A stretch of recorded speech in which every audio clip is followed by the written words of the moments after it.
So I'm Sophie Krentzman. I grew up in Natick and I homeschooled until high school. And I came to work on the farm at least one day a week for pretty much my entire childhood. I'm the youngest of four, and oftentimes any of us that could come would come and work those days.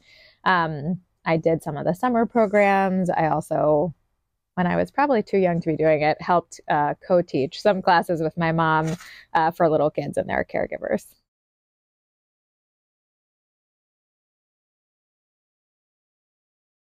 It's funny. I don't know. I mean, we have pictures of me literally in a wheelbarrow as a baby. So I've been here my whole life. I don't know that I have one particular memory, but it just is always has always just been a part of me and my childhood. And I have lots of different memories, but it's more feelings. Like this has always been a place where I felt really connected and really happy and learned so much and been able to kind of grow and explore lots of different things. I do have, I'm not sure how old I was, but when I was teaching with my mom, there was one day where we went into one of the far pastures to see one of the animals, and there were geese that we had not seen before, and we ended up getting chased all the way up the pasture, and we ended up they were closing in so fast that the adults were handing kids over the fence to their caregivers on the other side to just like try to get out as fast as we could. So that one will stay with me, I think, for a long time. But yeah, it was just my childhood. That's what I think of when I think of this.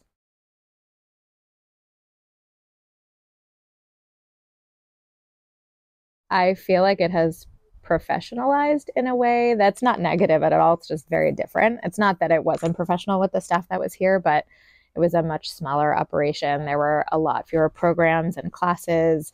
Um, they didn't have the Forest Gnome program when I was little. I mean, obviously, there's a brand new barn today, which is very different than the one that I grew up with.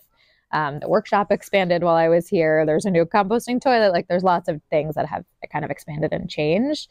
Um, what I think is really exciting is that a lot of the expansion and change has led to more engagement with the farm. So, more families being able to come here and really utilize it and have their kids feel the way that I did growing up of just having a home base and being able to interact with animals and nature and learn about growing things and how important it all is.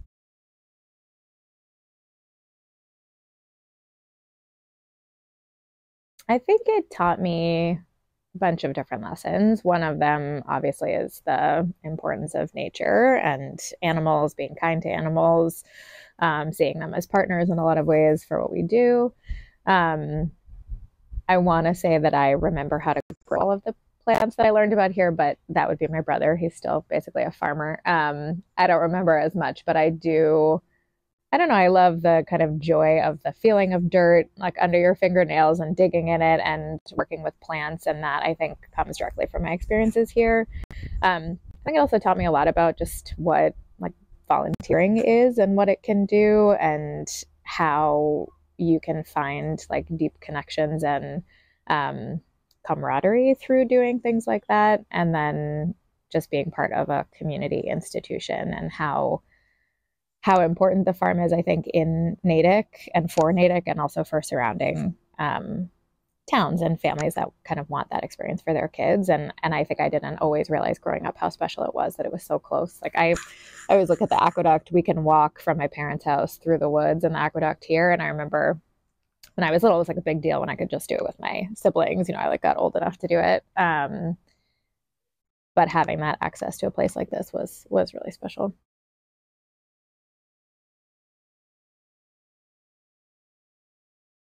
I mean, I've made my whole career in nonprofits.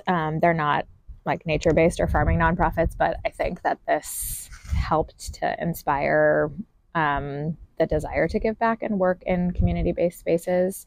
Um, I also think, you know, we chose to put our older son into an outdoor preschool. The gnomes program didn't work out for him, unfortunately, but we did a different program. And I think a lot of that confidence and desire to do that came from my own experience of being outside at the farm in all seasons and, you know, doing work and understanding that like connection to the earth. So that was really important, I think, for life. And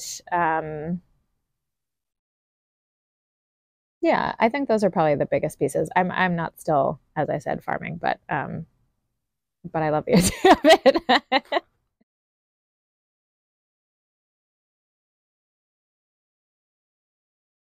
Oh, I think the fact that like being really dirty is okay.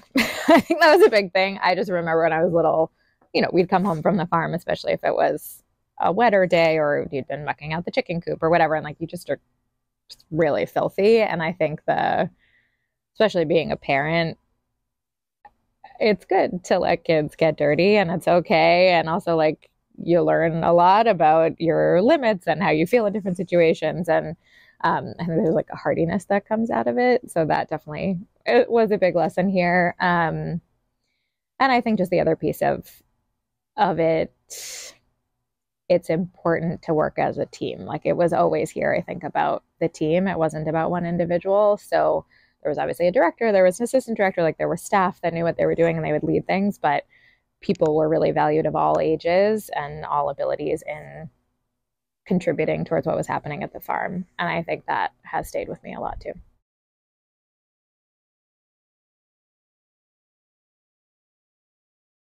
Yeah, it's an interesting question. I don't know.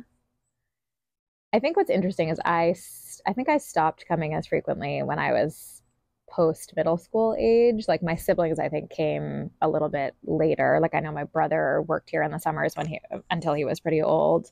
Um, so I think my childhood was probably my favorite. I mean, my favorite time was always syruping season, also, no matter what the year was. But when I got a little older and could actually like ride on the back of the truck it was a little questionable that we actually did that on the roads, but I could ride on the back of the truck with the container of sap and just the ability to actually like go on that journey with the director, whoever was driving, and be with the crew in that way was really fun when you got a little bit bigger. And I loved teaching the classes with my mom. It was always really fun. And I think I was like 5 or 6 myself. I mean, I was not very old when I was teaching with her, so it was fun to both be with her and also, when you're a little kid, it's like fun to feel like you're in charge or you're helping out in some way. So yeah, both of those were sweet times. Yeah, I remember her mentioning you like doing tours and stuff like Yeah, that age. yeah. We actually have.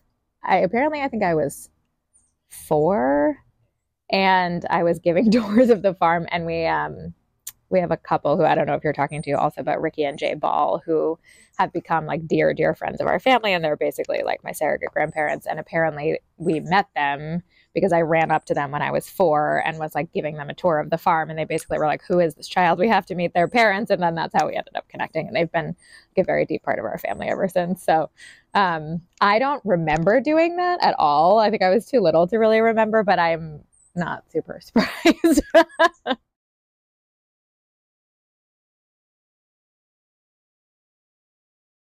Yeah, I think just another kind of deep link to community, to volunteering, um, to really noticing the beauty around me. Like I think about that a lot. My husband and I actually both he did not grow up working on a farm, but I think notice little details of the outside world more than I sometimes feel like other people do. And it's been a really sweet part of having kids because especially our older child who's 6.5 has started doing it too. Like he'll be like, Mom, like look at how the sun looks in that tree or look at this flower. Look and yeah, it's really sweet and it's important. And I think when you spend time caring for the earth and when you spend time outside, you kind of develop that naturally. But that has been a huge part of just feeling joy as I got older and appreciating the world around me. And I think that probably came from spending so much time, as I said, kind of caring for the earth and being a part of it. Um, and I also, part of it was too, my parents, at least my mom, but I don't know if my dad was too, was a longtime board member at the farm. And so, a lot of it was also observation of how to support a community organization and what it means to really be in something as a volunteer and as a community member. And so seeing her be, a really big part of that. And it was really special to grow up with Linda as the director and just feel like very close with her and learn from her. She's, pretty amazing. Actually ran into her the other day in Natick Center, which was very sweet. I haven't seen her in a while. But yeah, it was a lot about connections and community and caring for the earth and just kind of feeling like also I think the other piece which honestly I miss in my job now, which is not outside and not physical, it's very meetings and computer based and all that, is just the satisfaction you feel at the end of the day when you've had a day of work on the farm because it's completely physically exhausting and it's very intense and all that, but you actually can see the fruits of your labor pretty much right away. And so that kind of feeling of making change in the physical world, and what that can kind of bring to you is really nice to have too.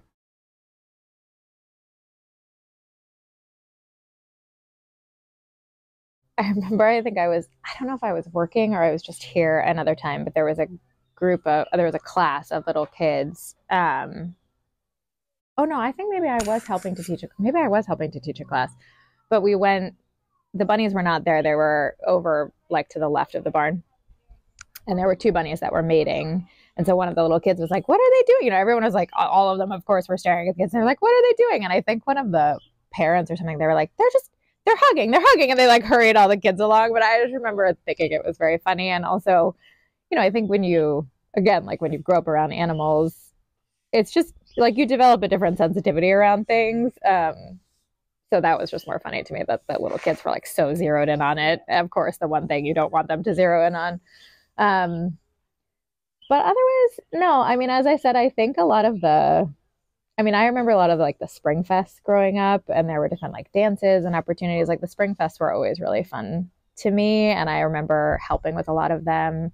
Oh, actually, there's like all memories popping into my head, but we also used to do the Natick 4th of July parade all the time. And for a long time, my mom would spearhead the creation of the float because she's an artist. And this one year in particular, we ended up building, I don't know that they were real size, but they were close to animals out of chicken wire and paper mache. And then we like painted them and placed them on the floor. I mean, it was a massive amount of work. And I just remember spending a lot of like days and nights in the old barn with the trailer that we would be building it onto and just like creating these amazing, huge floats. And then, yeah, always wearing the NCOF shirts and walking in the parade. And that was always the highlight of the year for me. I really loved that. Trying to think of any other like particular memories. A lot of the things I have, which is very interesting to me, is more of like a collection of moments and feelings instead of one particular standout memory. And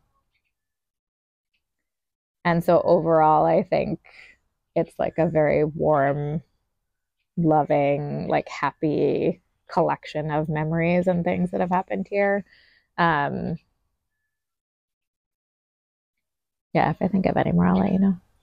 Those are great. I missed the like 4th of July. I can look at photographs. I can see them on our file, and I'm like, oh, that looks really fun. It was why. I mean, there were some. I feel like there was a time we maybe built a replica of the barn on the float. I'd have to look back, but there were like a lot of very large projects that my mom was like, "Sure, we'll just figure out how to do it." And then since she's my mom, of course, she did figure out how to do it, but. The paper mache animals, I think, were around for a while because they were like, I think it was almost a full-size cow and chicken, and I think there was a pig. I don't know, there was a bunch of them, but I think they were like, would live in different places at the farm for a long time. But yeah, it was a big thing.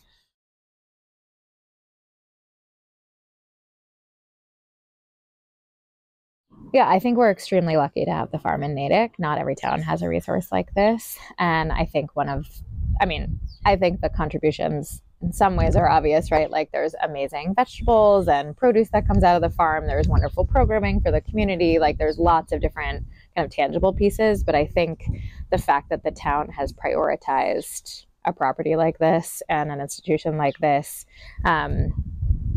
I think just shows the town's commitment to the outside and to preserving ways of sharing knowledge around caring for the earth and growing your own food and being confident in the outdoors and all of those pieces, which I think are really important for the town's kids, but everybody. And then for the surrounding communities, there's just not that many places like it. So there are some wonderful farms in the surrounding communities and opportunities to be there and to be involved, but this also the combination of having both the animals and the produce. Like some of the other farms are much heavier or only have produce, and some other places are more like it's less interactive. Like you can go and see the animals, but it doesn't feel as integrated or as welcoming as it does here. So I think it is I meet families all the time who are like, "Oh, the farm in Natick, I love it." And they don't live in Natick, but they're like, "Yeah, it's a great place," and everybody knows about it because it's such an incredible resource. And I know like I brought my boys here and they can just run and look at the animals and giggle at things. And, and Micah's he did summer programs here for a couple of years, which were really sweet. So yeah, I think it's just a really important and kind of unusual and unique place. Obviously both in Natick, but also in the surrounding towns.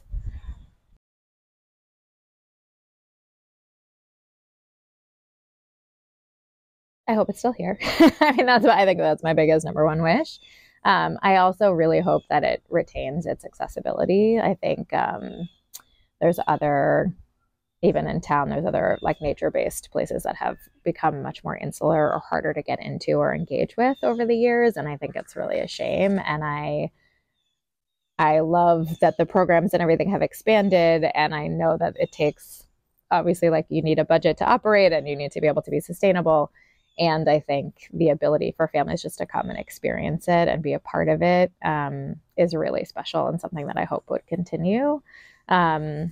And I hope that it does become even more recognized as the resource that it is in the community, and that people continue to utilize the programs and help sustain this place and grow it to whatever extent is appropriate, so that it can continue into the future and really be there as this incredible, really special, beautiful outdoor sanctuary that it is for a lot of people. And I think, continue to feed the community both literally, but also kind of spiritually and emotionally and mentally for years to come.